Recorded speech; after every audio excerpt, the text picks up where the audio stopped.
Hello everyone, আমি চলে আসলাম নতুন একটি ভিডিও নিয়ে। তো সন্ধ্যাবেলা থেকে সে ঘরেই ছিল, তো হঠাৎ ফোন করে বলছে আমাকে রাস্তায় গিয়ে যে রেডি হও। আমি বললাম কোথায় যাবে, বললো যে রেডি হও না, দেখি কোথায় যায়। তো আমাকে বললো তাড়াতাড়ি করে রেডি হতে 10 মিনিটের মধ্যে। তো আমি তাড়াতাড়ি করে রেডি হয়ে নিই। তো বন্ধুরা, ভাবলাম আমি রেডি হতে হতেই তোমাদের সঙ্গে শেয়ার করে নিই, তোমাদের দেখিয়ে দিই কীভাবে 5 মিনিটের মধ্যে রেডি হই আমি। তো ফার্স্টে ময়েশ্চারাইজার লাগিয়ে এখন আমি ফাউন্ডেশন লাগিয়েছি, আর বিভৎস পরিমাণে গরম ছিল, তো একটু একটু করে সব কিছু ইউজ করেছি। আর ভিডিওটা না একটু স্পিডটা বাড়িয়ে দিয়েছি, না হলে কিন্তু ভিডিওটা অনেকটা লং হয়ে যেত।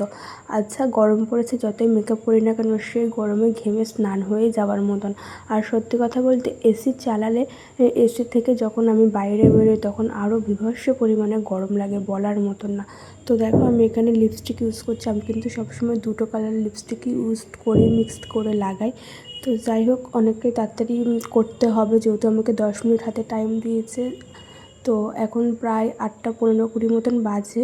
তো বললো যে তাড়াতাড়ি চলো, আবার এসে তো আমার রান্নাও আছে। তো যাই হোক, আমি অলমোস্ট রেডি, ডান।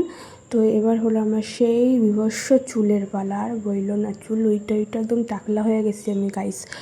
তো যাই হোক, সব কিছুর পরে যখন এই চুলটা বাঁধতে হয় তখন ভাবি কী চুল বাঁধবো, কী চুল বাঁধবো, আর এত গরম চুল ছাড়াও যায় না।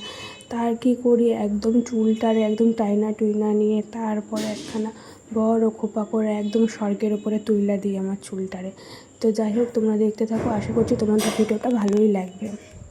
তো বন্ধুরা, আমি এই যে অলমোস্ট ডান, রেডি হয়ে গেছি। তো আয়নার সামনে একটু ঢং করে নিলাম আর তোমাদেরও দেখিয়ে দিলাম। তোমায় কেমন লাগছে অবশ্যই জানিও। তো বেরিয়ে পড়েছি আমি। তো আমি এখান থেকে একাই যাচ্ছি, তো রাস্তার দিকে গাড়িতে উঠবো। তো এই যে গাড়িতে উঠে গেছি, আর ও ছিল, আর গাড়ি চালাচ্ছিল দাদা। তো তিনজনে মিলে বেরিয়ে পড়েছিলাম। আর এটা কিন্তু 14 তারিখ বুধবারের ভিডিও। তো বাড়িতে ছিল, তো বললো চলো তোমায় একটু ঘুরিয়ে নিয়ে আসি। তো কোথায় যাচ্ছি সেটাই তোমাদের দেখাবো। তো ও বাবা, তারপরে কথা বলতে বলতে দেখি স্ট্যান্ডের দিকে গাড়িটা নিয়ে আসলো। তো যাই হোক, আমার খুব পছন্দের একটা জায়গা, ভীষণ ভালো লাগার একটা জায়গা, ভীষণ ভালো লাগে আমার। আর সন্ধ্যাবেলায় কিন্তু এখানে প্রচুর মানুষ এসে আড্ডা মারে, গল্প করে, তারপরে টাইম স্পেন্ড করে। ভীষণ ভালো জায়গা, মন ভালো করে দেওয়ার মতন একটা জায়গা, আমার তো খুবই পছন্দের একটা জায়গা। তো যাই হোক, আমরা তো আরও খুশি হয়ে গেলাম এখানে আসার ফলে। তো দেখো কত সুন্দর জায়গাটা, কত মানুষ এখানে। তো আমাদের ভালোবাসার শহর চন্দননগর, তো এটা সবাই নিশ্চয়ই জানো। তো যাই হোক, এই দেখো এখানে দেওয়াও আছে আই লাভ চন্দননগর। তো আমি ওটাও একটু ভিডিও করে নিলাম, তোমাদের সঙ্গে শেয়ার করে নিলাম। তারপরে চলে আসছি গাইস খাইতে মোমো। হঠাৎ খেতে ইচ্ছা করলো মোমো। তো অনেক দিন খাই না, তো ভাবলাম একটু মোমো খেয়ে নিই আর তোমাদের সঙ্গে শেয়ারও করি। আমি কিন্তু খুব একটা বেশি ভালোবাসি না মোমো, কিন্তু খুব খেতে ইচ্ছা করছিলো। তো ভাবলাম খেয়েই নিই আর তোমাদের সঙ্গে একটু ভিডিও করে দেখিয়েও দিই। শুধু কি মোমো খেলে হবে, না না হবে না, তারপরে চলে এসছে চাউমিন। ও মা, কি টেস্টি ছিল খেতে, বলার মতো না, দারুণ ছিল। যাই হোক, তারপরে আইসি গাইস ফুচকা। ওরে বাবারে, ফুচকা খাবো না তা কখন হয়, রাস্তায় বেরোলে ফুচকা তো খেতেই হবে। আমার ফুচকা ভীষণ প্রিয়, যেখানে যাই না কেন ফুচকা আমায় ডাকে, আয় আয় আমায় খাবি আয়। যাই হোক, তো তোমাদের কার কার ভালো লাগে অবশ্যই কমেন্ট করে জানিও। আর খেতে খেতেও আমার মনে কিছু একটা বলছিল, তো প্রশ্নের উত্তরটাই দিচ্ছিলাম আমি।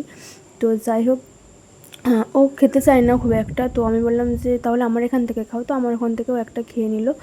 তো বললো যে আমি বেশি খাবো না, তো ওই একটাই খেলো, আর বাদবাকি সব আমিই খেলাম। তো ফুচকা খাইতে কার না ভালো লাগে গাইস বলো, আমার তো ভালোই লাগে। তো ফুচকা টুচকা খাইয়ে তারপরে আবার গাইস থামে থাকলে হবে না, খাইতেই হবে, খাইতে। রাস্তায় বেরোলে কার এরকম খাই খাই হয় আমার একটু জানাই তো। আমরা তো ভীষণ শুধু রাস্তায় বেরোলে এইটা খাবো ওইটা খাবো, মন শুধু খাই খাই খাই খাই করে। তো যাই হোক, ফুচকা টুচকা খাওয়ার পরে একটু স্ট্যান্ডের এখানে আসলাম, এসে একটু বসলাম। ও হ্যাঁ, ফুচকা খেয়ে শেষ হয়নি কিন্তু, তারপরে ছিল ঘটি গরম। ঘটি গরম খেতে ইচ্ছা করছিলো, তারপরে আবার ঘটি গরম খেলাম। ঘটি গরম খেতে ভীষণ ভালো লাগে, অনেক দিন পরে খেলাম। স্ট্যান্ডে আসলেই ঘটি গরমটা খাওয়া হয়, সেই অ্যানিভার্সারির সময় এসেছিলাম তখন একটু খেয়েছিলাম, আর এই সেইবার একটু খেলাম। তো যাই হোক, একটু আমাকেও দেখিয়ে নিলাম। তো তোমরা দেখো, আর কেমন লাগছে ভিডিওটা অবশ্যই কিন্তু কমেন্ট করে জানিয়ে। আর এখানে দেখো একটু ভেতরে পার্ক মতন আছে, ছোটো ছোটো বাচ্চারা খেলা করছিল, তাই সেটাও একটু ভিডিও করলাম, তোমাদের সঙ্গে শেয়ার করলাম। আর ওই পাশটা কিন্তু গঙ্গা, ঠিক আছে। তো গাইস, তারপরে চলে এসেছি সোডা খেতে। এত কিছু খাইছি, সোডা খাবো না তাই কখনো হয়? তো এই যে এটা জলজিরা সোডা ছিল, তো জলজিরা সোডাটাও খেয়ে নিলাম। কত কিছু খাইছি বলো তো, এইখানে থেমে থাকিনি আমি। তারপর আমি চলে গেছি মিষ্টির দোকানে। আমরা তো এত কিছু খেলাম, মা কী খাবে, মায়ের জন্য তার জন্য নিলাম একটু টক দই।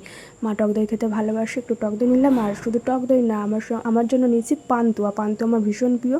টক দই পান্তুয়া নিয়ে গাইস চলে গেছি বাড়ির দিকে। তো বাড়িতে যাওয়া যাক। তো বন্ধুরা বাড়িতে চলে এসেছি। তো তোমাদের পুরো ভিডিওটা কেমন লাগলো অবশ্যই কমেন্ট করে জানিও। সবাই খুব ভালো থেকো, সুস্থ থেকো। তো টাটা, দেখা হচ্ছে নেক্সট ভিডিওতে।